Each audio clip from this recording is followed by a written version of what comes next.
बंधुओं, आप में बैठे परमात्मा को और आपको सत सत नमन।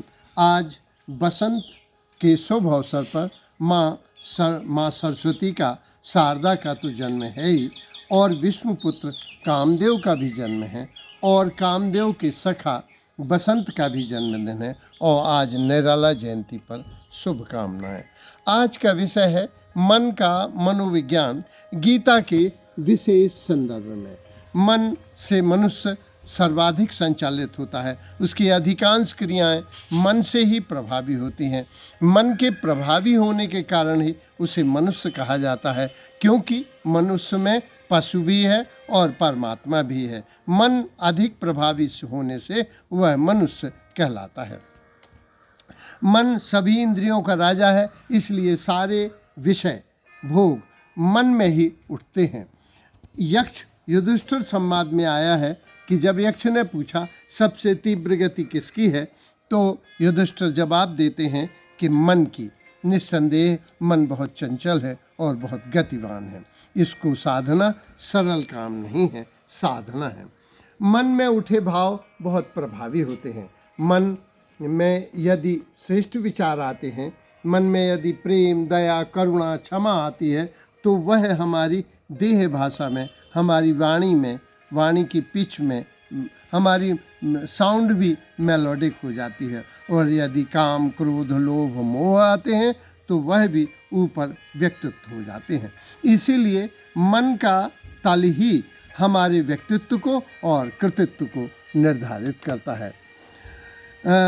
तो मन पूरे हमारे व्यक्तित्व को बनाता है। रजस, तमस और काम प्रवृत्तियों का यह उत्पत्ति स्थल है। मन स्थिति का प्रभाव बहुत अधिक पड़ता है। हम इसको एक घटना से समझ सकते हैं। एक कैदी को, अपराधी को मृत्युदंड की सज़ा मिली।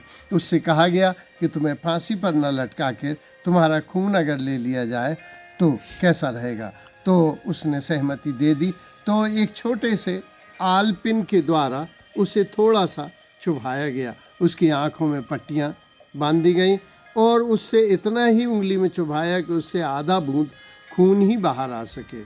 और डॉक्टर आपस में बात करने लगे कि खून निकलने लगा, और नल बगल में खोल दिया गया, बाल्टी में पानी भर दिया गया, टप टप उससे बूंद गिरने लगी और वह सुनने लगा कि मेरा खून निकाला। तो एक डॉक्टर झूठा ही यूँ संवाद में कहता है कि ऐसे तो बहुत वक्त हो जाएगा, भाई थोड़ा तेज कर दो।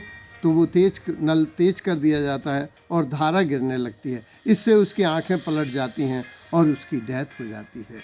तो मन स्थिति का बहुत प्रभाव पड़ता है। मंत्रों का भी इसी तरह बहुत प्रभाव पड़ता है कि जब हम कहते हैं कि वह हमारी रक्षा करेगा, तो हमको लगता है कि हमारी रक्षा हो रही है और रक्षा होती भी है। उसी तरह से अगर हम इसको फिर से समझें कि एक राजा के एक हाथी था, बड़ा प्रिय था, उसने कही, लेकिन कालांतर में वो बूढ़ा हुआ और पास की तलैया में वह फंस गया। तो राजा ने बल्लियां लगवाईं, बांस लगवाए और सबलें लगाईं, रस्से बांधे गए, लेकिन वो वर्षा ऋतु, चिकनी मिट्टी और के कारण भारी भरकम शरीर फंसता चला गया। महावत ने सुना तो उसने राजा को सलाह दी कि आप इन सबको हटा लीजिए। युद्ध के नगाड़े बजवा दिए। ये बड़ा वीर सिपाही रहा है। तो जैसे ही युद्ध के नगाड़े बांधान के उस पार बजे, तो उसे आया कि अरे मेरे राज्य पर आक्रमण हो गया, और उसे अपनी जवानी की याद आ गई और वो उछल के चिघाड़ के बांधान के ऊपर आ गया। तो मना स्थिति का प्रभाव बहुत अधिक पड़ता है।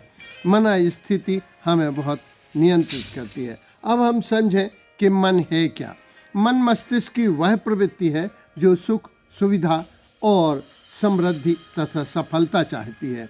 मन अपनी सुविधा की ओर बहता है। मन में जो ईगो होता है, जिसको हम कहते हैं ईगो माने अहंकार, सुपर ईगो माने श्रेष्ठतम अहंकार, और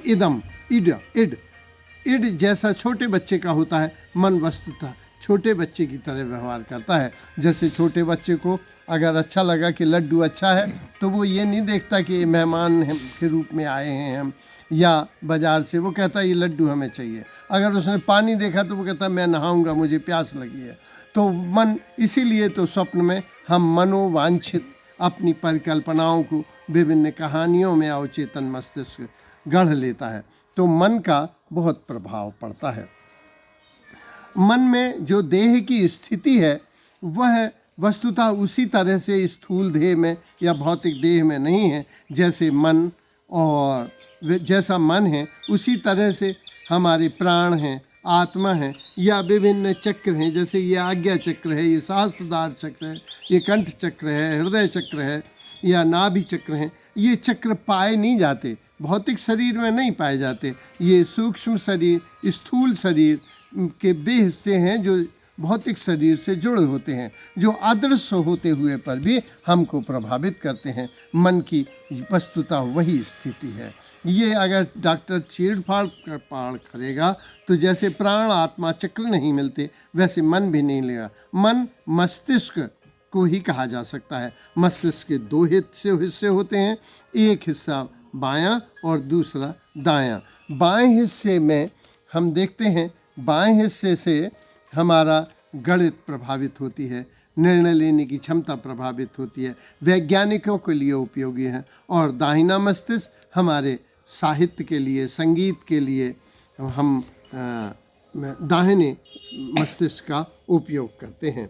इस तरह से हम कह सकते हैं कि बायां भाग गणित के लिए, विज्ञान के लिए, निर्णय के लिए, दाहिना साहित्य के लिए, सृजन के लिए और संगीत के लिए उपयोग। मन बहुत प्रभावी है। मन का प्रभाव इतना अधिक पड़ता है, मन मतंग माने नहीं, जो लो खता न खाए, जैसे विधवा गर्भ राख पछताए। तो मन से हम जब गाइडेड हो जाते हैं तो हमारा पतन हो जाता है। तो पूर्वी मनीषा के अनुसार इसीलिए कहा गया है कि मन वस्तुतः देह, मन, बुद्धि और आत्मा 4 तलों में बांटा गया है। देह रथ है, मन लगाम है, बुद्धि हमारी सारथी है और रथी हमारी आत्मा है। इसी तरह से श्रीमद् भागवत में आया है कि संसार समुद्र है, देह नौका है, गुरु या हमारा विवेक या वैराग्य हमारा गुरु है और आत्मा अथवा परमात्मा हमारी अनुकूल वायु है। इस तरह से आत्मा से नियंत्रित होने वाला व्यक्ति ऊंचाई को प्राप्त करता है। हम कहीं यहाँ पर स्थित हैं। जब हम सेक्स की तरफ, सेल्फिशनेस की तरफ आते हैं तो हमारा पतन होता है, और हम जब सर्विस और सेक्रीफाइस की तरफ जाते हैं तो हमारा उत्थान होता है। तो मन के आधार पर 4 तल हैं। गीता में भी इसका आया है कि देह को क्षेत्र कहा गया है और आत्मा को क्षेत्रज्ञ कहा गया है। इन दोनों के बीच में मन और बुद्धि है। तो हम ये देखते हैं कि प्रभाव किसका है। मन स्थिति से मन की स्थिति, इंद्रियों से मन संचालित होता है। जो इंद्रियों से संचालित होता है वो है, जैसे वह जो इंद्रियों से संचालित होने वाला मन है वह सबसे प्रथम तल पर है, और इंद्रियों से बंधा होने के कारण पास माने वो पशुतुल्य है। पशुतुल्य मनुष्य जिसकी ऊर्जा केवल मूलाधार पे है या जनन चक्र पे है या नाभि चक्र पे है, जो खाता पीता भय और मैथुन से ही गवर्न होता है, ऐसा व्यक्ति। तो इसीलिए इन्होंने कहा था कि जो विषयी मन है, रामकृष्ण परमहंस ने कहा विषयी मन गोबर के कीड़े की तरह होता है जिसे गोबर छोड़कर कहीं कुछ अच्छा नहीं लगता। रामकृष्ण परमहंस ने इन्हीं लोगों के लिए कहा था। दूसरा, जो मन से संचालित होते हैं, जो उन्हें हम सामान्य मनुष्य कहते हैं, जो संगीत में, सौंदर्य में, सुख में, सुविधा में आनंद लेते हैं, जो प्रेमी का तल है, जो प्रेमिका का तल है। जब हम प्रेम से जुड़े होते हैं तो वह, जैसे हम प्रेम से कोई संगीत सुनना चाहते हैं, प्रेम से हम अपने मित्र से मिलते हैं, ये सब सामान्य मनुष्य के लक्षण हैं। और एक होता है बुद्धि से संचालित मन। जिसका मन बुद्धि से संचालित होता है वह बुद्धिमान होता है, विभावान होता है, वह विद्वान होता है। विवेक की वजह से वह सुख में, दुख में, पाप में, पुण्य में, गलत में, सही में, स्वर्ग में, नरक में वो विभेद कर लेता है और उसके अनुसार संचालित होता है। उस बुद्धिमान को, व्यक्ति को विभावान कहा जाता है। जिसका मन आत्मा से संचालित है उसे ब्राह्मण कहा जाता है, क्योंकि उसकी चर्या ब्रह्म जैसी हो जाती है, जो जड़ में, चेतन में, सभी जीवों में अपनी ही आत्मा को देखता है, अपनी भगवान की ही आत्मा को दो सभी में समझता है। इसी स्थल पर कहा गया था अहम ब्रह्मास्मि, मैं ही ब्रह्म हूँ, क्योंकि सब जब जीव जंतुओं में वही है तो मुझ में भी वही है। तो मन का स्वभाव जाने। मन बहुत सोचता है, फिर भी दुविधाग्रस्त रहता है। मन वर्तमान में रहकर भूत और भविष्य में चला जाता है। हम देखते हैं कि कबूतर और कुत्ते और कीड़े और पशु और पक्षी सभी प्रसन्न हैं, क्योंकि वे वर्तमान में रहते हैं। लेकिन मनुष्य का मन या तो भूत की तरफ जाके पछताता है या भविष्य की ओर जाके और भयभीत हो जाता है, चिंताग्रस्त हो जाता है। मन के सबसे करीब मोह और काम है, इसलिए इनसे बचना बड़ी साधना है। मन सुख सुविधा में बहता है। मन हमारी प्रवृत्तियों का दास है। मन का एक स्वभाव और है कि जैसा हम सोचते हैं उसी के संदर्भ में वह 10 चीज़ें और खड़ा कर देता है। महात्मा बुद्ध ने कहा था कि मन हमारी प्रवृत्तियों का दास है। इसको हम एक उदाहरण से समझ सकते हैं। जैसे हम अपनी यूट्यूब चैनल पर अगर हमने प्रवचन खोले तो 10 प्रवचनों के आ जाते हैं। अगर हमने फिल्मी गाने लगाए तो 10 फिल्में आ जाती हैं। मन उसी एक दिशा में चलता है। मन की कमजोरियां जाने। मन एक ही दिशा में चलता है, एक ही दिशा में दौड़ता है। मन के एक ही पाँव हैं। ये मन की कमजोरी है कि मन 2 दिशाओं में नहीं जा सकता, या वो राम की ओर जाएगा या काम की ओर जाएगा। मन स्थापन के लिए इसमें कुछ गीता में भी उपाय बताए गए हैं, और संयम है, ज्ञान है, यज्ञ है, साधना है, जितेंद्रियता है, श्रद्धावान होना है। अभ्यास से मन बस में किया जाता है। इसमें आया है कि यदि मन स्थापन में असमर्थ हो तो अभ्यास के द्वारा मन भगवान में लगाए रहना चाहिए। अभ्यास से मन में को स्थापित किया जा सकता है, स्थिर किया जा सकता है। गीता मन के मनोविज्ञान का बड़ा श्रेष्ठतम उदाहरण है।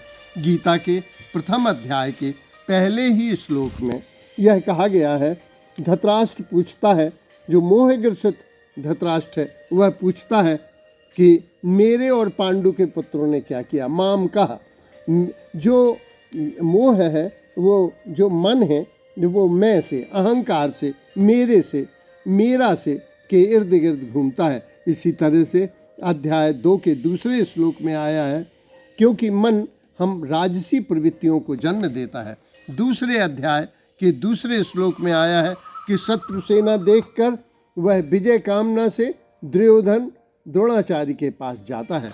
तो मन हमें रजस प्रवृत्तियों में ले जाता है।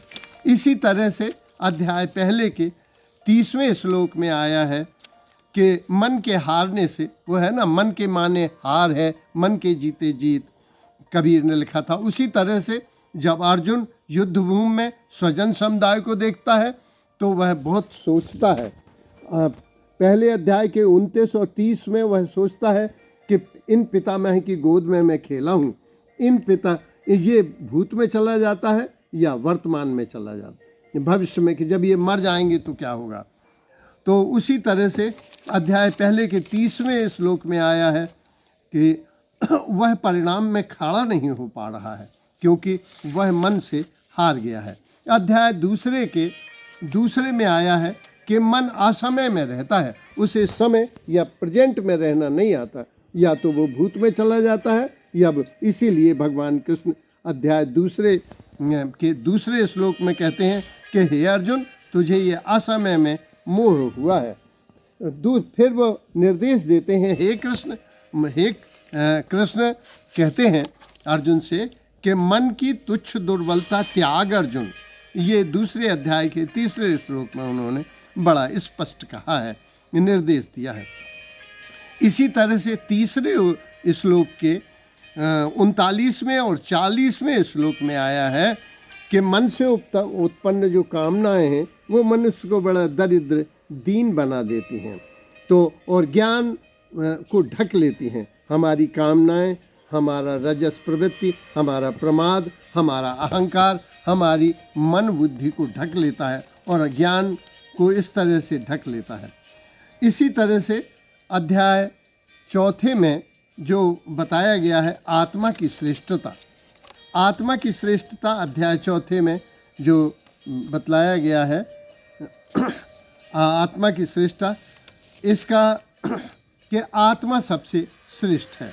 और वे कहते हैं कि स्थूल शरीर से इंद्रियां प्रभावी हैं, इंद्रियों से मन प्रभावी है, मन से बुद्धि प्रभावी है और बुद्धि से आत्मा प्रभावी है। का इसलिए हे अर्जुन, तू काम रूपी दुर्जय शत्रु को मार।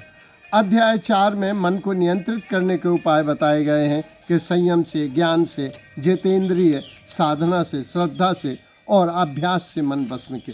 अध्याय 6 के 5वें श्लोक में बतलाया गया है कि आत्मा से ही हम जब मन को गवर्न करते हैं तो वह हमारा मित्र हो जाता है, और जब हम मन से इंद्रियों को, देह को गवर्न करते हैं तो वही हमारा वो।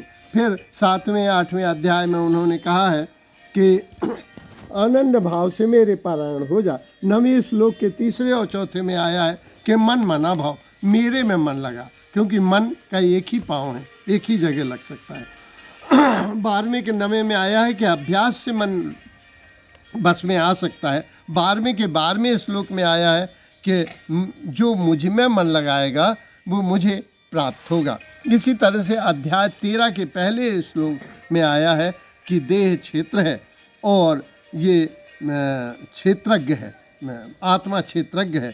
इसी तरह से 15वें में आया है कि ये सनातन आत्मा मेरा ही अंश है। इसीलिए 16वें अध्याय के 16वें में आया है कि मन से संचालित होने पर, जो मन से संचालित होते हैं उनका पतन हो जाता है, और जो आत्मा से संचालित होते हैं वे मुझे प्राप्त होते हैं।